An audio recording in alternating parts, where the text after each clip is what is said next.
You know, I wasn't really expecting this to be the case, but we're just kind of becoming like the gods of cutesy anime girls doing random stuff, huh? We're really expanding our horizons, especially since we've done Toho and now we've also done Love Live before with that one demo showcase of the mobile game. Yeah, I guess we're also tackling Love Live now, which you wouldn't expect it, but this did drop with a a very interesting genre of a game. Speak for yourself. I always knew this day was coming eventually.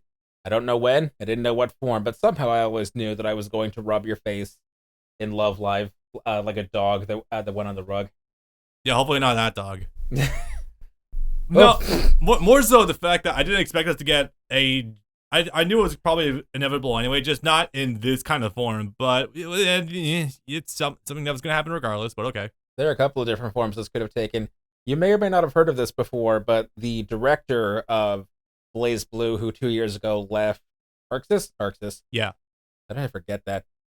Said in like 2014 or 2015 that he actually wanted to make a Love Live fighting game cross Idolmaster. Oh yeah, I think I heard something about that. He said he wanted to do that for a while, but that neither rights holders would let him do that because probably not a good idea for those right holders to have their girls get punched in the face. I think it'd be a funny. I mean, I'll just wait for people on Mugen to drop it, knowing those scamps.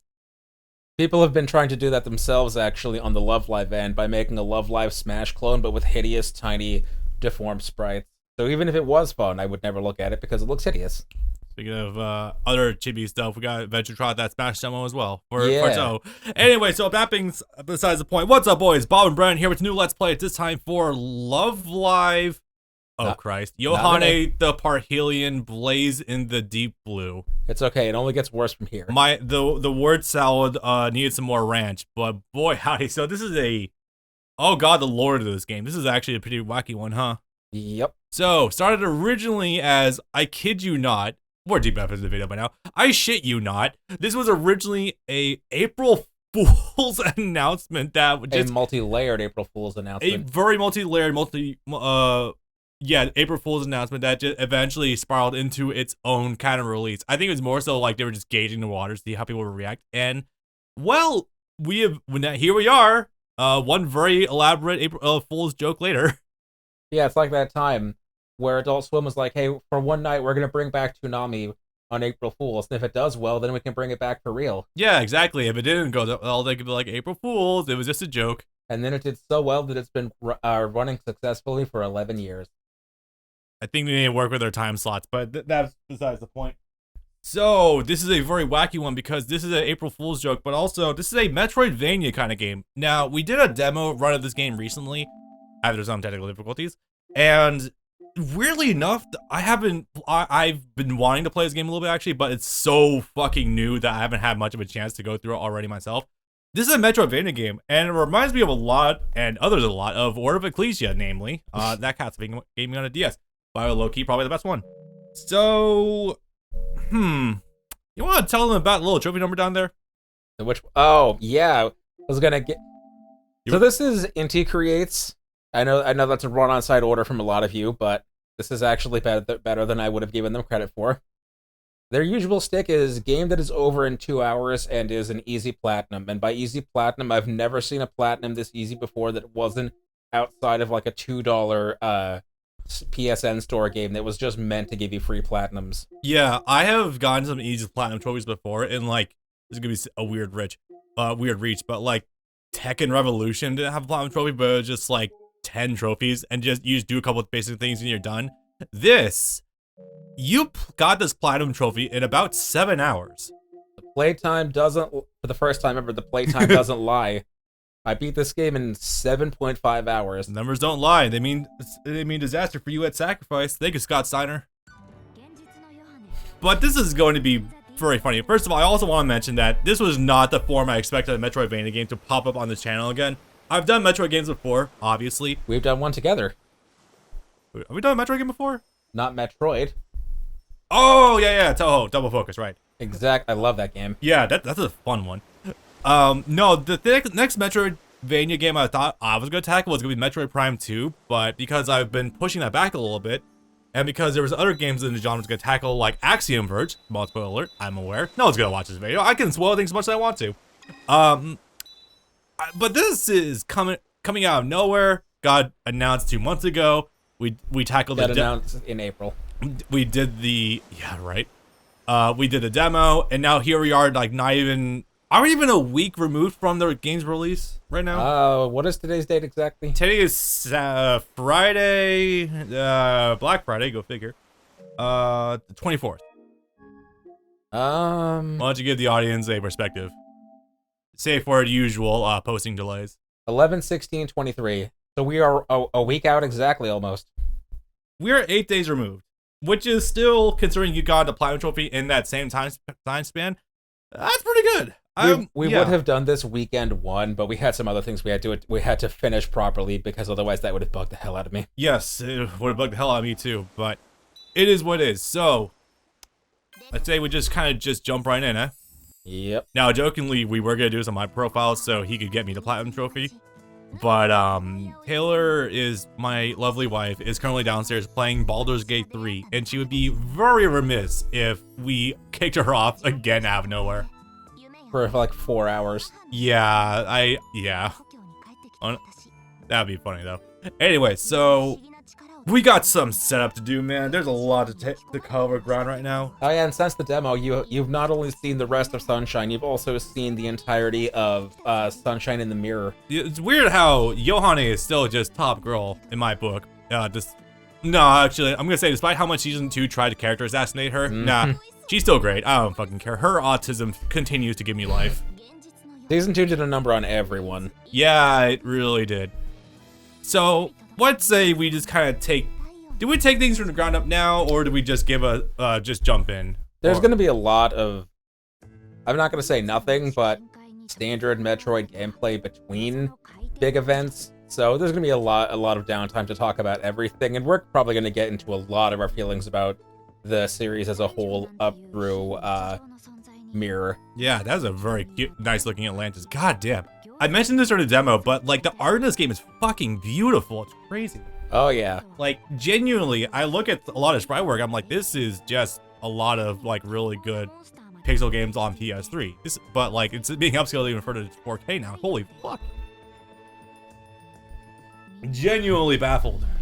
I'm also really glad that we're playing this on console and not on Steam, because the Steam version is weird. There's sort of a glow around Yohane and really strong motion blur that I do not like. I find it very distracting. I remember seeing that. I thought that was just part of the art style. Is that kind of odd? No, that was just a thing the PC version does. Yeah. Anyway, if you've never seen her, Yohane is adorable. She is our lovely daughter. She has every disease, and she is the textbook definition of autism, brackets, positive. Yes. She is basically a goth girlfriend, Chuni, and your usual state of anime, and is also a theater kid. So she's a perfect combination of isms you could want, and really is like the best of all worlds. It's crazy. Like, anytime she's on the screen, I'm thoroughly entertained. Some situations notwithstanding, though. She is a one-to-one parallel of Ronko Kanzaki from Idolmaster Cinderella Girls.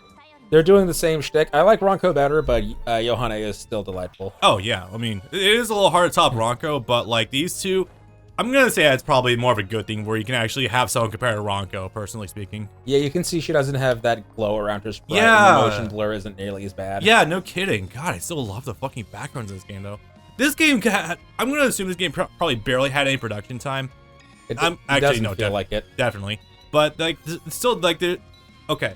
I think I may have mentioned this to you before in some form, but do you know what this game especially reminds me of? Fucking Way Forward. Like with the Shantae games they dropped, and was it River City Ransom they recently dropped, or was that a different game? River City Girls. River City Girls, right. Ransom is the NES game. Like, before you told me it was Inti Creates, I thought this was a Way Forward game, and like, I'm befuddled and very gladly surprised that this is made by them, because it's like, holy crap, you guys are doing really well for yourselves. It's still kind of weird after playing the demo something like 7 times, actually seeing PlayStation buttons instead of Steam buttons. I imagine. So, that being said, I have not played this game myself yet, but I've also played a good handful of Metroidvania games myself. To refresh the audience, basically every Metroid game that isn't Metroid 2. I've also done Symphony of the Night. I played a couple of the Castlevania ones that isn't Symphony. Like, I nearly beat Orb of Ecclesia, but like I mentioned, I think in one of the prior recordings, I didn't beat the game because I had to give it back to GameFly. Fun times, I know. And now you've had a copy for like 6 years. You haven't had the time to play. It doesn't help. I haven't had a DS in a while. You have a DS? Oh yeah, 3DS can play DS games. I keep forgetting that fun fact. Also, don't you still have that DS XL? So I have the 3DS XL. I don't know what happened to my DSi XL. You had a blue DSi XL that I remember you having. Yeah, I've had like a gray DSi XL that I bought when I was 16 specifically for Pokemon Soul Silver. Classic. I know, right? That's literally, I did not own a DS before that because I was so invested in the PSP, but when Soul Silver got announced, I'm like, I'm in. And that was a very funny thing because I worked a summer job, got enough money to get that. And my boss's kid was giving me shit for it, but I'm like, I'm a foot taller than you. I don't give a fuck what you're telling me right now. The ability to dodge peer pressuring by being taller than motherfuckers. It's awesome. But anyway, I'm gonna take it. We're gonna come back to that. But I guess to wrap around my point, yes, I have had more than enough experience with Axiom Verge. That'll also not be in yet. What is wrong with me? I need to fucking beat these games. Shit. Final Fantasy VIII especially. Anyway, sorry. You were literally 15 minutes from the end of that game. I know, and I was playing through the game to get footage for a countdown. I haven't fucking finished scripting yet, and I started that like 3 years ago, but I haven't had time to actually sit down and finish 8. I have it on my Switch, maybe I'll play it with you at some point. I don't fucking know. Actually, that's a fun idea. Yeah.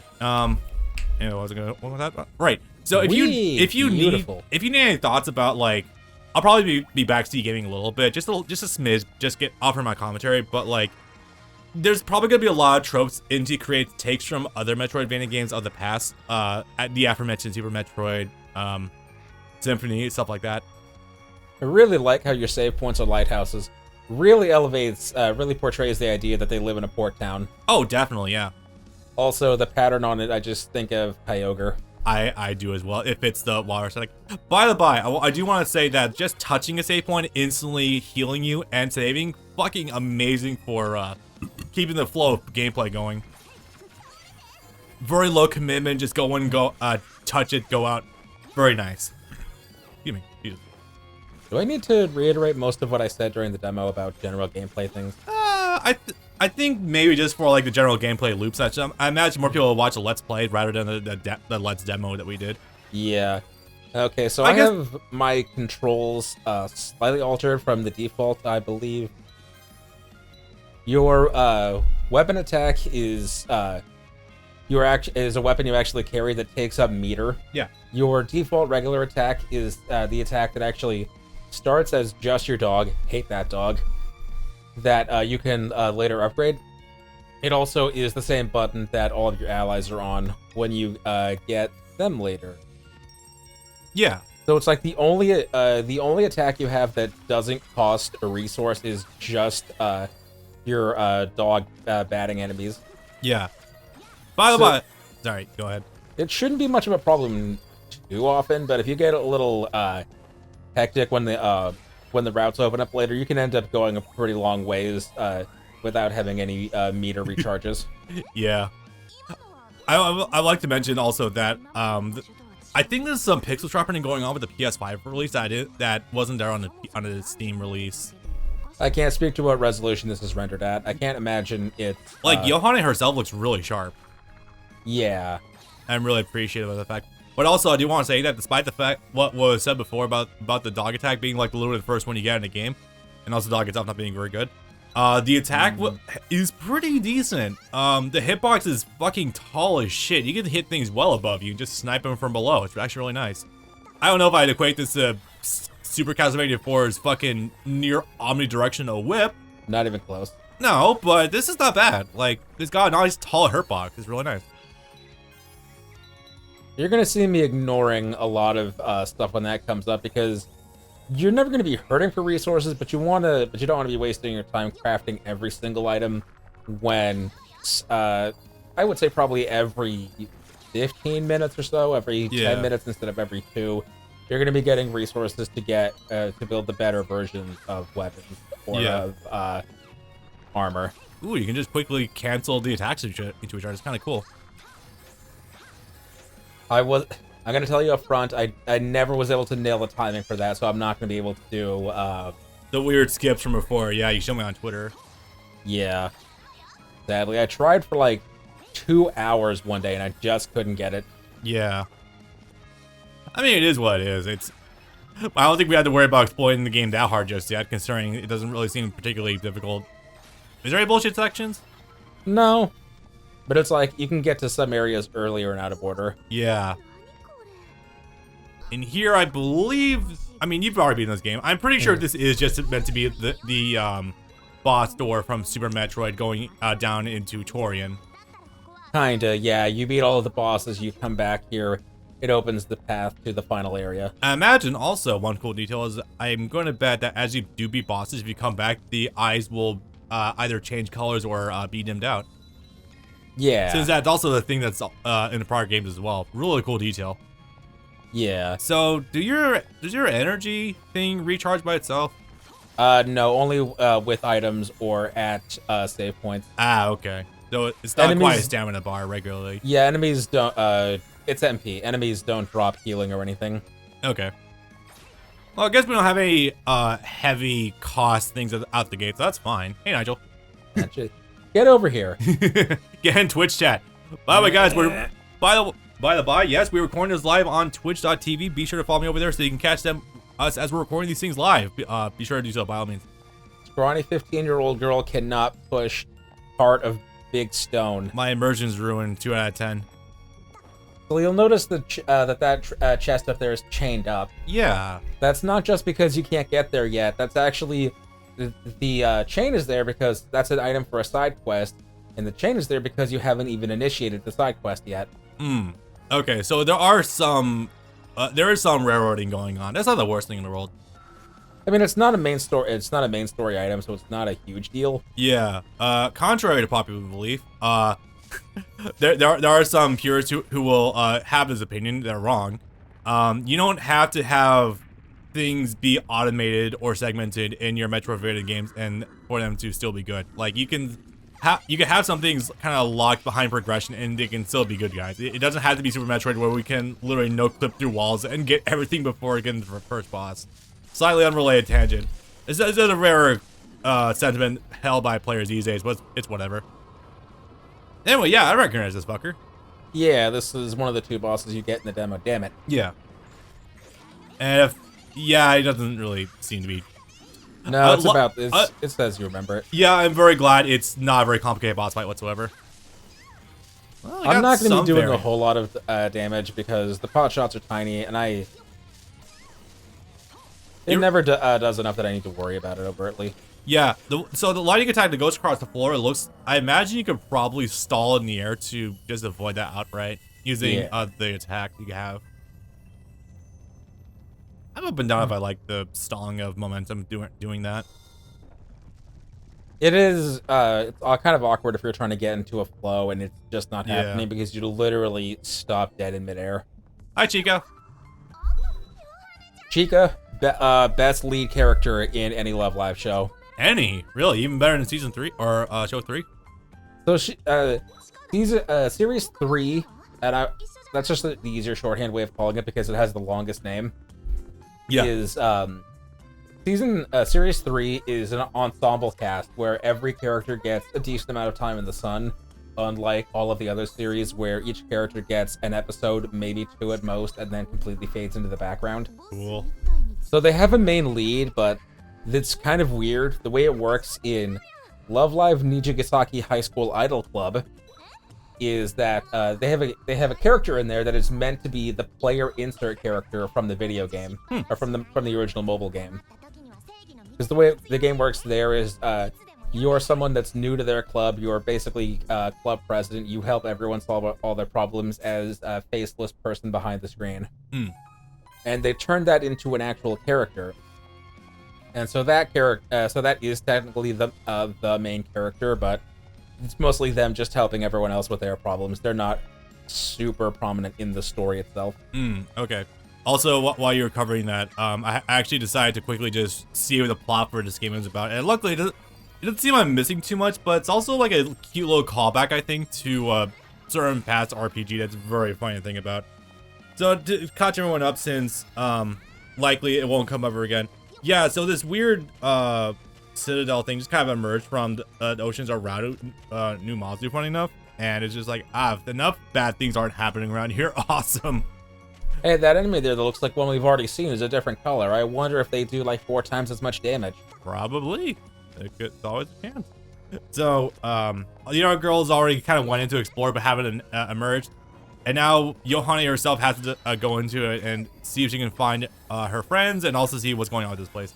Still fairly basic plot, although it does give me some slight vibes of Ultima Underworld, which is a fairly renowned action game for PC from back in the day. If anyone doesn't know, that's basically what kind of invented the whole action RPG genre back in the day, or that first person. Not kidding, it's actually pretty cool. So the dungeon crawler then. Yeah, basically the advent of like the first person dungeon crawler. Cool. I'm sometimes amazed with that old series because it really did revolutionize a lot of like the RPG genre back in the day, but doesn't really get a lot of good dues. Probably because of EA these days, but yeah. So your partner characters don't actually do much in the way of real combat. All of their abilities, they can do damage, but the bulk of their abilities are primarily for traversal. You saw Chica earlier blow away that big rock in order to get through the area. Yeah.